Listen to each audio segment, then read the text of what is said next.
ഗാന്ധിജിയുടെ ആദർശങ്ങൾ നാടെങ്ങും പ്രചരിപ്പിക്കുക എന്ന ലക്ഷ്യവുമായി ഗാന്ധിജിയുടെ വേഷമണിഞ്ഞ് ജോർജ് പോൾ വടകരയിലെ വിവിധ വിദ്യാലയങ്ങളിൽ സന്ദർശനം നടത്തി.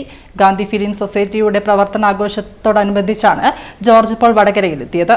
ഭാരതം ലോകത്തിനു മുന്നിൽ കാഴ്ചവെച്ച മഹത് വാക്കാണ് അഹിംസയെന്ന് ചലച്ചിത്ര താരവും നിരവധി ഡോക്യുമെന്ററികൾ ഗാന്ധി വേഷമണിഞ്ഞ നടനുമായ ജോർജ് പോൾ അഭിപ്രായപ്പെട്ടു. ഗാന്ധി ഫിലിം സൊസൈറ്റിയുടെ പ്രവർത്തനോദ്ഘാടനത്തിന്റെ ഭാഗമായി വടകരയിലെ വിവിധ വിദ്യാലയങ്ങളിൽ ജോർജ് പോൾ ഗാന്ധി വേഷമണിഞ്ഞ് സന്ദർശനം നടത്തി.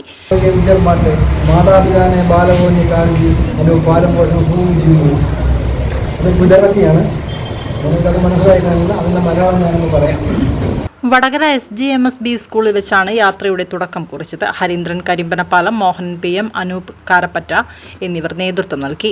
ഗാന്ധി ഫിലിം സൊസൈറ്റിയുടെ ഉദ്ഘാടന സന്ദേശം കൈമാറാനായിട്ടാണ് ഇന്ന് വടകരയിലെ സ്കൂളുകൾ സന്ദർശിക്കുന്ന ഒരു പരിപാടി.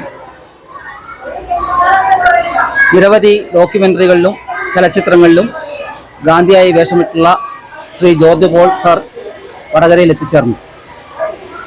ഇന്ത്യയിൽ ആദ്യമായിട്ടാണ് ഗാന്ധി ഫിലിം സൊസൈറ്റി എന്ന പേരിൽ ഒരു സ്ഥാപനം ആരംഭിക്കുന്നത്.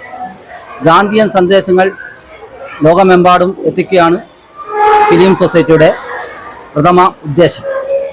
ഈ ഉദ്ദേശത്തിൽ അടിയുറച്ചു നിന്നുകൊണ്ട് ഗാന്ധിയൻ സന്ദേശങ്ങൾ കൈമാറുക എന്നതായിരിക്കും സംഘടനയുടെ മുഖ്യ ലക്ഷ്യം.